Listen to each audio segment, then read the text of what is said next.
दोस्तों बड़ी खबर आपको बता दें, एयर इंडिया प्लेन की इमरजेंसी लैंडिंग थाईलैंड में हुई है, जहां पर एक बम की खबर के कारण ऑनबोर्ड की गई फ्लाइट को इमरजेंसी लैंडिंग करवाई गई है।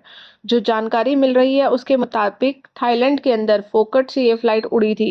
एयर इंडिया की यह फ्लाइट है एयर इंडिया की फ्लाइट 379, जिसकी इमरजेंसी लैंडिंग हुई है और बम की खबर के बाद यह इमरजेंसी लैंडिंग करवाई गई है। करीब 156 यात्री इसके अंदर सवार थे, जो थाईलैंड अथॉरिटीज की तरफ से इसके बारे में खबर दी गई है।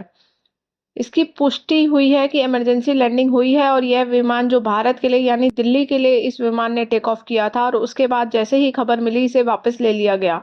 इस खबर के बाद इस विमान की इमरजेंसी लैंडिंग करवाई गई है। यह दूसरे दिन की ऐसी खबर है जो विमान से जुड़ी हुई है। एयर इंडिया से जुड़ी हुई लगातार दूसरी खबर।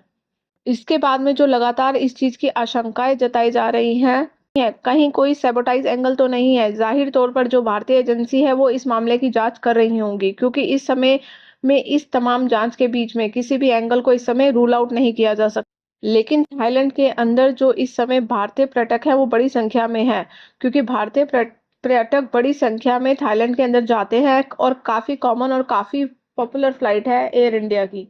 एयर इंडिया की फ्लाइट 379 भारतीय समय के अनुसार सुबह करीब 9:30 बजे जो है इस विमान ने टेक ऑफ किया था।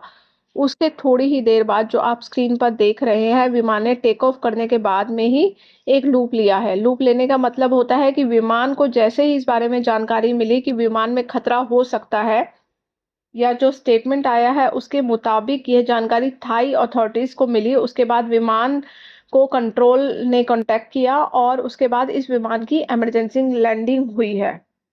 इस विमान की इमरजेंसी लैंडिंग हुई है। अभी तक की फिलहाल की जानकारी के मुताबिक सभी लोग इसके अंदर सुरक्षित हैं। विमान की जांच चल रही है। आम तौर पर जो प्रोटोकॉल होता है उस प्रोटोकॉल के मुताबिक किसी भी विमान के अंदर जब तक इस तरीके का बॉम्ब थ्रेड मिलता है तो उसको आइसोलेशन के अंदर रखा जाता है और इस आइसोलेशन के बाद जब तक कि इस विमान की पूरी तरह से पुष्टि या तस्दीक नहीं हो जाती है कि इस विमान के अंदर कोई खतरा नहीं है, तब तक उसे फिट टू फ्लाई घोषित नहीं किया जाता है। इसलिए अभी इस फ्लाइट को फिट टू फ्लाई नहीं किया गया है।